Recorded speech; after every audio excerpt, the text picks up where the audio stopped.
Hello and welcome to the shop for February 2016. It is February 18th. I'm running a little late this month. Sorry about that.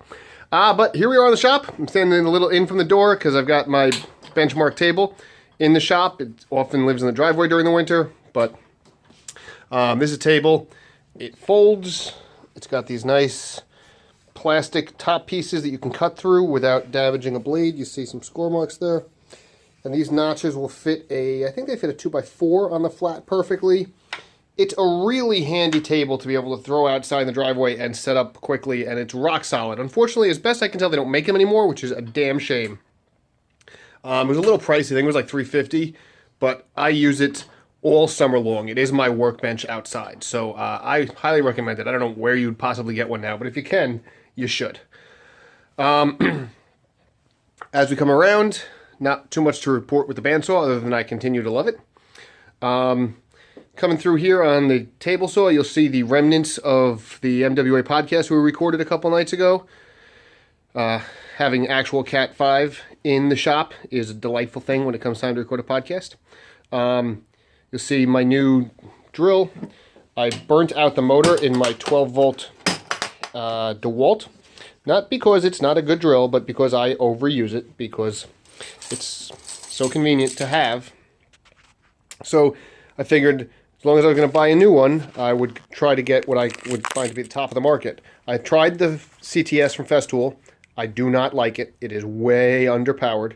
So I went, originally I had a Milwaukee that I blew out the clutch on, drilling through some heavy steel. I know, it's a tiny little drill. Then I went to the DeWalt, and now I went back to the Milwaukee because the Milwaukee has got the fuel, and it was a special deal. I got this extra battery for free with the drill. This smaller battery and this bigger battery came with the drill, and I got another bigger battery free. And since I'm already on the Milwaukee 12-volt system, this just complements all my other batteries very nicely. It's a bit bigger than I would like for a 12-volt drill. It's a big drill body, but with the fuel motor, that's their version of a brushless electronically controlled motor. It's supposed to be a lot of drill for the size. So, we'll see. Hopefully it works out.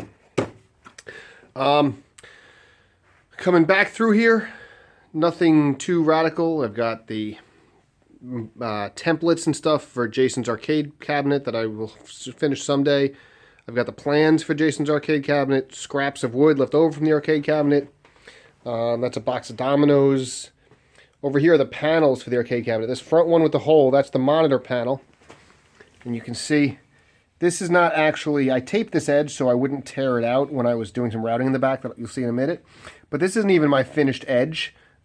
These pencil marks are the finished edge, and you can't quite see there, but the actual cut is like somewhere between a 16th and an 1/8 proud of the line. I did that with a jigsaw.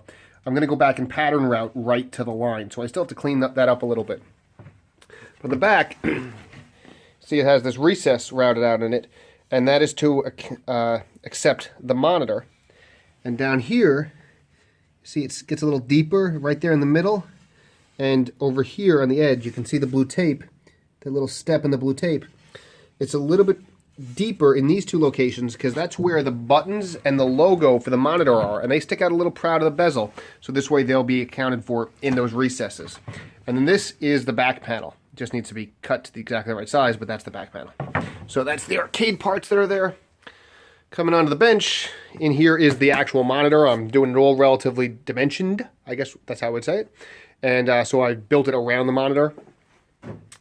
Coming through here, oh my gosh, it's more arcade parts. An actual big drill, my cordless jigsaw. This is got to be one of my favorite tools. It's the tool I'm sure I'm going to cut myself on someday. But the Milwaukee cordless, it weighs a ton, and I chopped that up to build quality, not that it's overly heavy.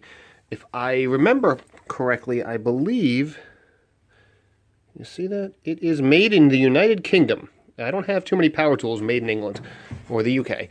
So anyway, it has performed like a champ. I've had it for many, many years. I absolutely love that thing. I very rarely take out my corded jigsaw now, and since owning that, I tried the Festool and sold it because the Festool could not compete with that Makita in my opinion. The Festool stuff is all gimmickry.